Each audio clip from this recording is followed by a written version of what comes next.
אחרי כל המתמודדים שקצת חירו פה את האוויר, אנחנו החלטנו להביא אחד שיסגור לנו את המוקדמות במצב רוח טוב. קבלו את גולן בזק ליצן מרמת השרון, יותר מקסים מזה אי אפשר למצוא. תראו מה קרה לו בראיון. ומה אתה הכי טוב? אני יכול לקפוץ עם השם שלך. נא. מה המוטו שלך בתור ליצן? למלות לוטו ולהצליח. איזה מקסים. נכון? כמה אנשים אתה מכיר שפרפר פשוט בא והתיישב להם על הראש? בשנה מי זה? זה פחות מגניב. מי זה? מישהו שאנחנו מכירים? סתם איזה אידיוט. מישהו שאנחנו שונאים? מי זה? מי זה? אז הנה גולן הליצן יוצא לדרך. רגע, הקפיצה הזאת בכלל הייתה הכרחית? תגיד, התספורת הזאת בכלל הייתה הכרחית? תמיד רציתי להיות צפרדע, וזה הזמן להוכיח את עצמי. לא יודע אם זה מעודד אותו, אבל אותי הוא שכנע. גם אותי. יפה! וואו, מדהים! מעונה! הצלחתי, כפיים עליי! זה הזמן!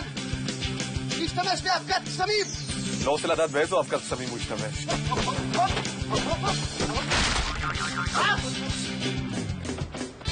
בואי! גולן הליצן מגיע לפצוצייה באיזה סוג של אטרף. תראה, איש אחוז תזזית. כן. ממש יפה. כל הגוף שלו זז לכל הכיוונים. וואו!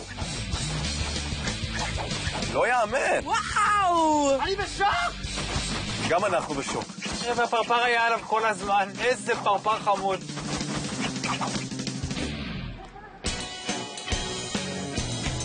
וגולן הליצן מגיע לבומבילות. לא מתמהמה וישר יוצא. בוא'נה, הוא באמת צפרדע. הוא גם באמת חפרן. הוא מדבר נון-סטופ. או שלא! אפילו צפרדע הייתה סותמת יותר. לא מאמין, הוא הולך לעבור גם את הבומבילות. האם גולן הליצן החפרן יהיה הראשון לעשות מסלול מושלם בווייפאוט? כן. לא, עכשיו, לא. לא! כל כך קרוב. במקום זה כל כך רטוב. כל כך קרוב. גולן הליצן מגיע לטרפז, כאן אני באמת מצפה ממנו לווירטואוזיות שיא. הנה עוד פעם הפרפר. הרמן! חלאס, שיגע אותי.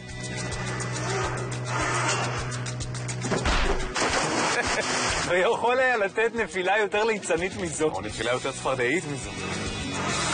כמה פעמים הוא משנה את הדעה שלו באוויר, ככה, לא בעצם ככה, לא ככה. ככה או ככה, ברק הליצן מסיים את המסלול בזמן של 5 דקות ו31 שניות.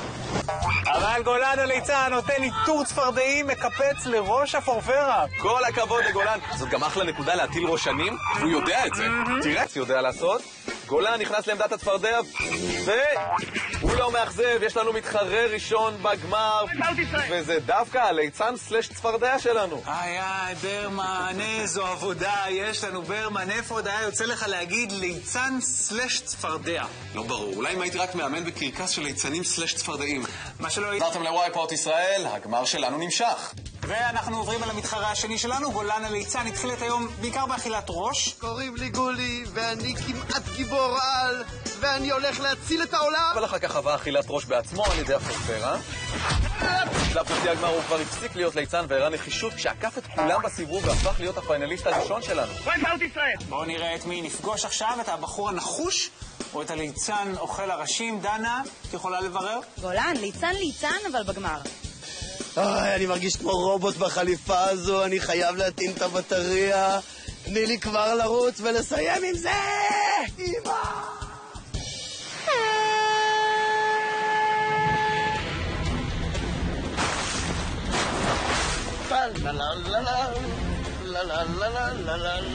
גולן הליצן מתחיל את המסלול ומיד מתחיל לשיר.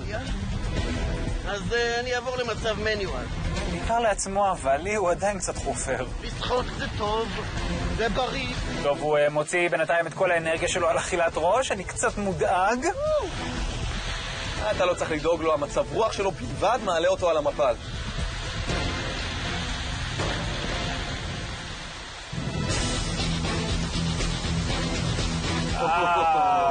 היה צריך רואים סתם, תראי. אז גולן הליצן נשטף על ידי הגל שלנו, ויאלץ להתחיל את הטיפוס שוב. הפעם הוא כבר עולה בשקט, בלי לדבר יותר מדי. ברוך השם, תן לי רגע של שקט, סדר את הראש. זהו, נגמר הרגע.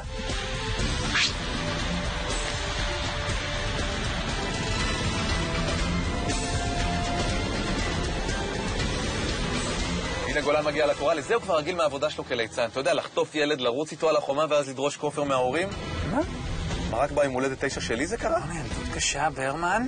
אבל גם לגולן לא קל, הוא מגיע אל המחוג המשוגע וקצת נתקע. מה הוא עושה? לא יודע, אבל המחוג לא אוהב את זה, הוא פשוט דולק אחריו.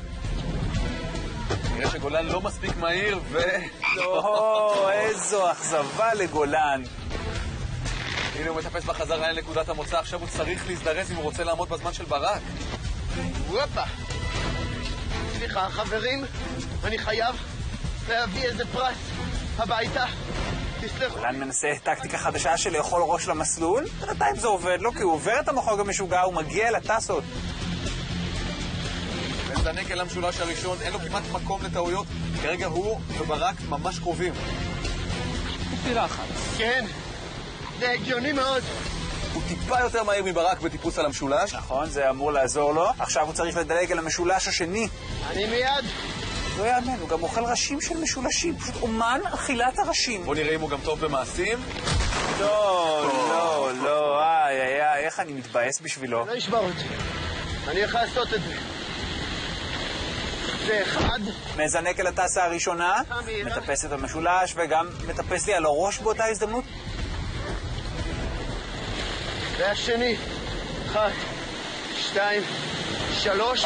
כמה הוא מדבר? לא יאמן. בינתיים הוא קופץ מהטסה השנייה בפעם השלישית, הוא מגיע לטסה השלישית בפעם הרביעית. ואוכל ראש בפעם ה-166. אני ספרתי יותר, אבל אולי טעיתי. טיימינג, משולש. קבל חרחורת.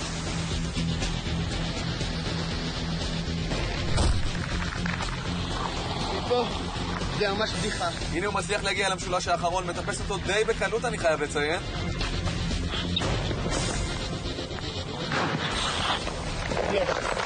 פשוט מדבר אליו עד שהמשולש נכנע. וזה עובד, כי הוא מסיים עם המשולש, מגיע אל הבאזר, וברק הליצן מסיים. בדיוק כשחשבנו שלא יכול להיות יותר גרוע, קיבלנו בומבה ישר לפרצוף. צווי הנינג'ה, תשכחו מהם.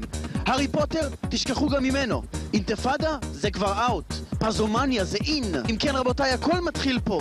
בחברת פז עצמה, סדאם חוסיין כבר במתח. תיכנסו לחדר האטום, תזריקו אטרופין, והנה אנחנו מתחילים.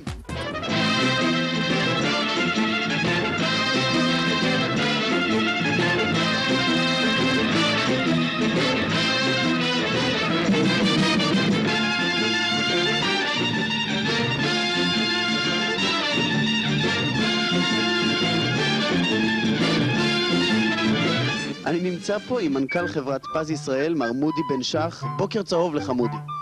בוקר צהוב גם לך ולכל בית ישראל. למה לעזאזל אתם מדביקים את כל המדינה הזו בפזומניה הזו? אין תגובה. מתי נדבקת במחלה הזו, פזומניה? לקח 2 להידבק. 22 שנים. 5 שנים. 7 שנים. 2.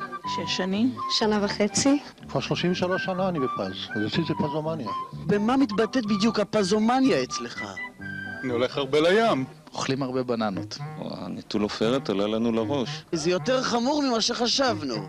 מודי, האם גם אתה נדבקת בפזומניה? אני לא יודע על מה אתה מדבר.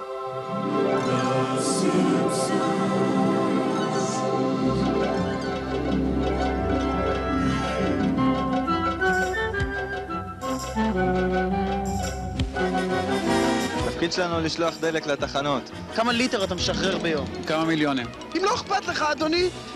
אדוני, אם לא אכפת לך, בבקשה, תן לנו בצופר פעם אחת. שמעתם מה זה? אנחנו נמצאים עם נציג של חברת מתודה. חברת בת של פז, כן. אז אם בת, מה זה הצבע הזה? ירוק ושחור? זה הצבעים שלנו. שימו לב רבותיי, אנחנו הולכים לראות זרבובית בשידור חי. זאת אומרת שאם אני לוקח כזה הביתה, יש לי דלק חינם כל החיים, נכון?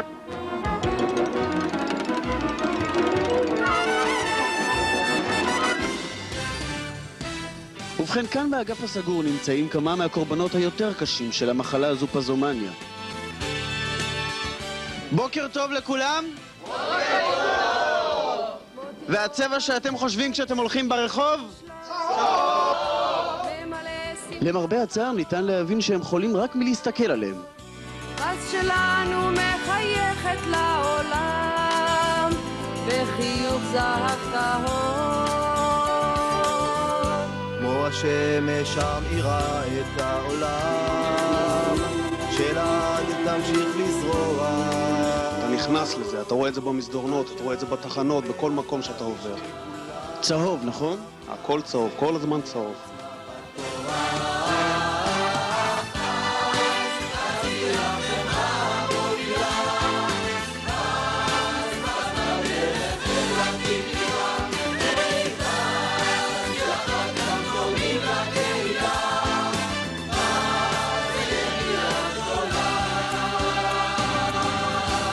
תאמר לי מודי, האם לא כדאי להודיע כעת לפיקוד העורף כבר להכריז על מצב חירום בגלל המחלה הזו, הפזומניה הזו? אני לא הפרעתי לך, אל תפריע לי.